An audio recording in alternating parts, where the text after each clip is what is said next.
Number plate की हम बात कर रहे हैं, ये जो सामने गाड़ी जा रही है, तो ये वाली नंबर प्लेट जो है ये अब ज़रूरी हो चुकी है। टैक्सी वाली गाड़ियाँ और लेमोजीन वाली ये गाड़ियाँ जितनी हैं उन सब पे इस तरह की नंबर प्लेट लगेगी।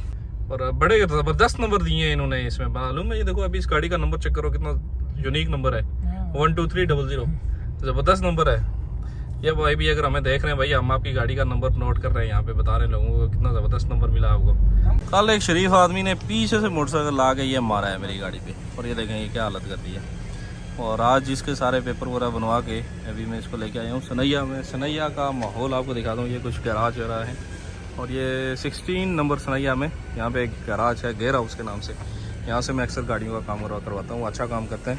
इससे पहले भी यहाँ पे बहुत सारी गाड़ियों का काम मैंने करवाया है। ये आपको शायद याद होगा जो पुरानी वीडियोज़ इन्होंने मेरी देखी हुई हैं, उसमें पसाद थी, वो उसका काम सारा इन्होंने किया था।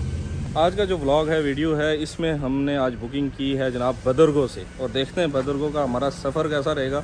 और उसके अलावा बदरगो के ड्राइवर के साथ थोड़ी बातचीत करेंगे, वो भी एक ओवरव्यू आपके साथ हो जाएगा। बदरगो से हमने बुक की है, और ये कोई मोहम्मद भाई हैं, देखते हैं इनके पास मित्सुबिशी एक्सपेंडर है, और चलते हैं इनको देखते हैं कि वो कहाँ पे हैं। ये है गेयर हाउस गैराज, और ये भाई हमारे बदरगो वाले इनके साथ। और थोड़ी सी प्रॉब्लम मेरा ख्याल कह रहा है, या तो बदरगो की ड्राइवर वाली एप्लीकेशन में ग्लिच है, या फिर ये पैसेंजर वाली एप्लीकेशन में ग्लिच है, क्योंकि आपका लोकेशन इधर दिखाया, मैं इधर वेट किया, आपने यहाँ पे वेट किया, मैं वहाँ पे था। बहरहाल ये जो जीपीएस का मसला है, इसको फिक्स करने की ज़रूरत है। आपको सीट बेल्ट लगाना पड़ेगा। हाँ, सीट बेल्ट तो मैं पहनता हूँ। तो जनाब इस वक्त हम हैं सनैया में, और सनैया 16 से निकल के 15 में आ चुके हैं। भाई साहब क्या हाल आपका? ठीक है भाई। आपका पूरा नाम क्या है? मोहम्मद फारिस। मोहम्मद फारिस भाई। तो आपका तल्लुक कहाँ से है? श्रीलंका। श्रीलंका से हैं आप, माशाल्लाह, सही है। तो उर्दू आप ठीक बोल लेते हैं? हिंदी ज़्यादा मालूम नहीं है, थोड़ा थोड़ा मालूम है, मतलब गुजारा चल जाता है। तो आपको कितना अर्सा हो गया कतर में? 5 साल हो गए। 5 साल आपको कतर में हो चुके हैं। तो फर्स्ट टाइम आप क्या टैक्सी लाइन में ही आए थे, या अपना किसी कंपनी में आए थे? टैक्सी में ही आए हो शुरू से ही? शुरू से टैक्सी में। लेमोजीन कंपनी में? तो अभी तक कंपनी की गाड़ी चला रहे हो या आपकी अपनी गाड़ी है? कंपनी की गाड़ी नहीं है, हम लोग को डाउन पेमेंट में चला रहे हैं। सही है। डाउन पेमेंट कितनी दी है आपने? 20,000। 20,000 डाउन पेमेंट दे के आपने गाड़ी उठाई, ये वाली मित्सुबिशी एक्सपेंडर मॉडल 22 मॉडल। और मंथली आपको कितने पेमेंट करनी पड़ती है इसकी इंस्टॉलमेंट? मंथली 173। 173? 173? 1,700। हाँ ऐसा बोलो ना, 1000 बोलो ना मेरे भाई। 173 तो 173 हो गया, यानी कि 1730 रियाल आप हर महीने जो है वो कंपनी में पेमेंट करेंगे, सॉरी नहीं, इसकी इंस्टॉलमेंट पेमेंट करेंगे। और लेमोजीन कंपनी को कितना दे रहे हैं? 250 रियाल एवरी मंथ आपको लेमोजीन कंपनी को देने, और 1730 रियाल आप हर महीने का इसकी इंस्टॉलमेंट पेमेंट करेंगे। बैंक में या कंपनी में? कंपनी में, ठीक हो गया। अब ये बताएं कि आपका काम कैसा है आजकल, जो हालात हैं, सूरत हाल है, इसमें टैक्सी लाइन का काम कैसा है? अभी थोड़ा मुश्किल है, पहले अच्छा है। अभी आप कौन कौन सी एप्लीकेशन चला रहे हैं? एक तो आप बदरगो चला रहे हैं, ऊबर चला रहे हैं, ये 2 एप्लीकेशन चल रही हैं इस वक्त। तो बदरगो के बारे में आपके क्या ख्यालात हैं, क्या विचार हैं आपके? ब्रदर अभी इतना ज्यादा रिप नहीं दे रहा है, आज मेरे को 2 रिप मिला है। यानी कि अभी नया है, लेकिन इसमें टाइम तो लगेगा ना। हाँ ये बात तो है, इसमें अभी कस्टमर आने में थोड़ा टाइम लगेगा। और बहरहाल ओवरऑल इसका ओवरव्यू यानी कि काफ़ी है। लोगों के साथ मैंने पहले भी बात किया, लेकिन आज पहले आप आदमी हैं जिनके साथ मैं अभी वीडियो बना रहा हूँ, तो बाकी लोगों का भी मुझे कुछ जो तासरात थे वो मिले जुले ही मिले। कुछ लोग इससे हैप्पी थे, कुछ कह रहे थे कि थोड़ी और इम्प्रूवमेंट करने की ज़रूरत है, और ये स्टेप बाय स्टेप जो है इंशाल्लाह आगे जाएगा। तो अभी यानी कि काम ओवरऑल क्या पोजीशन है कतर में टैक्सी लाइन के हवाले से? काम अभी कोई मुश्किल से चल रहा है, यानी कि गुजारा हो रहा है बस। चलो अल्लाह पाक बेहतरी करेगा इंशाल्लाह। अच्छा ये चीज़ बताएं कि आपने जब वीज़ा लिया था, तो वो कंपनी का जब आपने वीज़ा लिया तो उस वक्त आपने कुछ पेमेंट वगैरह की थी या फ्री में वीज़ा मिला था आपको? पेमेंट किया। कितना? हमारा मुल्क का 4 लाख। 4 लाख श्रीलंका का? श्रीलंका का 4 लाख की। श्रीलंकन 4 लाख रुपये आपने पेमेंट किया उसका। तो अभी खाना पीना रिहाइश ये सब चीज़ें आपकी अपनी है? मेरा है। आईडी का कितना लग जाता है साल के बाद? आईडी का 1220 है। 1220 1220 और रूम का रेंट कितना मिल जाता है, देना पड़ता है? रूम का हम लोग 2000 है, हम लोग को 4-5 आदमी मिला के डिवाइड करके। देता है। तो खाने पीने का खर्चा कितना आ जाता है मंथली? खाना पीना का कोई हिसाब नहीं, वो मालूम नहीं हो, ज़्यादा भी आएगा कम भी आएगा। जिधर टाइम मिल गया उधर ही रेस्टोरेंट में खाएगा। रेस्टोरेंट में खाएगा, उसका मुख्तलिफ रेट आएगा, मुख्तलिफ हिसाब होगा, कभी ज़्यादा होगा कभी कमती होगा।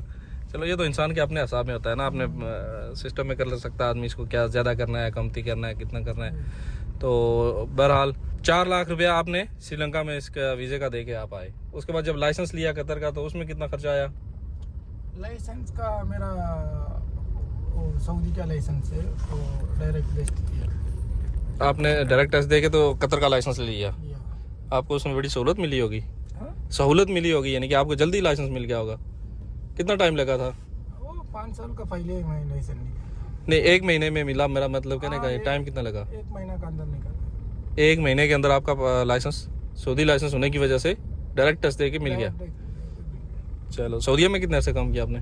सऊदीया में वो 6 साल तक काम किया। 6 साल तक, माशाल्लाह ठीक ठाक अरसा आप लगा गया है सऊदीया में भी। सऊदी अच्छा है। तो ये गाड़ी जो है एक्सपेंडर, इसकी क्या माइलेज वगैरह है, अभी कितनी तक आपने चला ली है? 143,000 हो गई है। हाँ, 1 साल में 1 साल में माशाल्लाह आपने ठीक दबाई है, भगाई है, मतलब दबाई भी है और भगाई भी है। और काली घूमते रहते हैं। तो पेट्रोल की एवरेज की क्या पोजीशन है? पेट्रोल कितना पीती है? पेट्रोल ये बोल नहीं सकता, ये भी हम लोग फुल डालता है, चलाता है, किधर किधर जाएगा।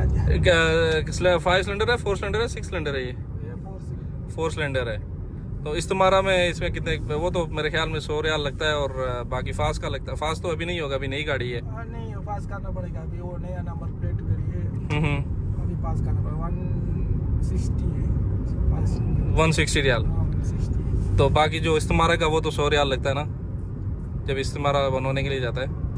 वो तो मरूर में जो पेमेंट होगी वो 100 रियाल है, बाकी फास का 160 रियाल है। पासिंग का 160 है, बाद में वो इस्तेमारा का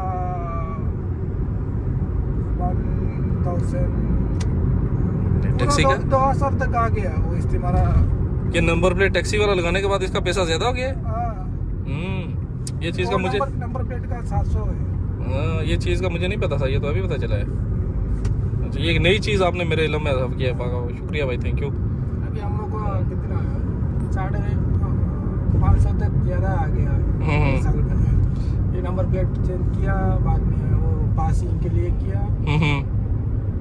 पहले ऐसा नहीं है। चलो, यहाँ पहले तो ये था ना कि नॉर्मल नंबर प्लेट सबकी सेम थी, नॉर्मल में थी। अभी तो लेमोजीन टैक्सी के लिए इन्होंने स्पेशल नंबर प्लेट इशू की है ना, कि टैक्सी वाली जितनी भी गाड़ियाँ हैं लेमोजीन वाली, वो सिर्फ उनके पास यही नंबर प्लेट। ये सामने भी हमारे जा रही है गाड़ी, इस नंबर प्लेट की हम बात कर रहे हैं, ये जो सामने गाड़ी जा रही है, तो ये वाली नंबर प्लेट जो है ये अब ज़रूरी हो चुकी है। टैक्सी वाली गाड़ियाँ और लेमोजीन वाली जो गाड़ियाँ जितनी हैं उन सब पे इस तरह की नंबर प्लेट लगेगी। और बड़े ज़बरदस्त नंबर दिए हैं इन्होंने इसमें, मालूम है। ये देखो, अभी इस गाड़ी का नंबर चेक करो, कितना यूनिक नंबर है, 12300। ज़बरदस्त नंबर है ये भाई। भी अगर हमें देख रहे हैं भाई, हम आपकी गाड़ी का नंबर नोट कर रहे हैं यहाँ पे, बता रहे हैं लोगों को कितना ज़बरदस्त नंबर मिला आपको, वो भी लेमोजीन। क्या फ़ायदा है? नहीं, अच्छा लगता है ना, देखने में अच्छा लगता है। बंदे कुछ होते हैं ना, वो नंबर ज़्यादा पसंद करते हैं, बोलते हैं ये नंबर मेरी पसंद का है, ये मेरा लिए यूनिक है। कुछ लोगों को बिलीव होता है ना नंबर पे। हाँ, तो ये बस वैसे देखने में अच्छा लगता है, होता कुछ नहीं है नंबर में। नंबर में कुछ भी नहीं रखा है। सही बात है, बाद में फेंकना पड़ेगा। सही बात है, इसमें कोई शक नहीं है। तो बहरहाल जनाब, ये हमने कोई थोड़ी सी चिट चैट की है इनसे, और टैक्सी लाइन से इनका तल्लक है, और कतर में इनको हो चुके हैं 5 साल। आपका नाम क्या था? मोहम्मद फारस, और श्रीलंका से इनका तल्लक था। और ये हमने कुछ इनसे बातचीत वगैरह की, और देख लें सीट बेल्ट यहाँ पे जैसे ड्राइवर के लिए ज़रूरी है वैसे ही पैसेंजर के लिए भी ज़रूरी है। अगर नहीं है तो फिर अभी जो आर्टिफिशियल इंटेलिजेंस वाले जो लगे हुए हैं कैमरे, 500 रियाल पक्का सीधा आ जाता है। और हम जा रहे थे तो इनको एक और ट्रिप बच गया है, लेकिन उन्होंने मेरे ख्याल में कैंसिल कर दिया। उसको नहीं चाहिए, पहले ये बंदे को फेंकेंगे, फिर दूसरे को उठाएंगे, फिर उसको फेंकेंगे, फिर नया वाला उठाएंगे। फेंकेंगे मतलब है ड्रॉप करेंगे, ये नहीं कि गाड़ी से नीचे फेंकेंगे। बहरहाल ये एक हमारी चिट चैट हुई, गपशप हुई। भाई आपका बहुत बहुत शुक्रिया, आपने अपना टाइम भी निकाला और अपनी जो है वो राय से इजहार जो आपने किया। चलो आपकी आवाज़ जो है वो इंशाल्लाह बदरगाह वालों के पास जाएगी, क्योंकि मैंने बहुत सारी वीडियोस इनकी जब ये लॉन्च हुई थी एप्लीकेशन तो मैंने ही बनाई थी, और कतर में पूरे में यानी कि मेरी वीडियोस वायरल हुई थी और उसमें बहुत सारे लोगों ने इनको ज्वाइन किया है बदरगाह में, और यहाँ पे अभी टैक्सी वगैरह चला रहे हैं। तो इस लिए मैंने आज स्पेशली जो है वो बदरगाह की एप्लीकेशन डाउनलोड की, उसके बाद मैंने राइड बुक की, और आप पहले आदमी हो जिनके साथ मैं ये इंटरव्यू कर रहा हूँ।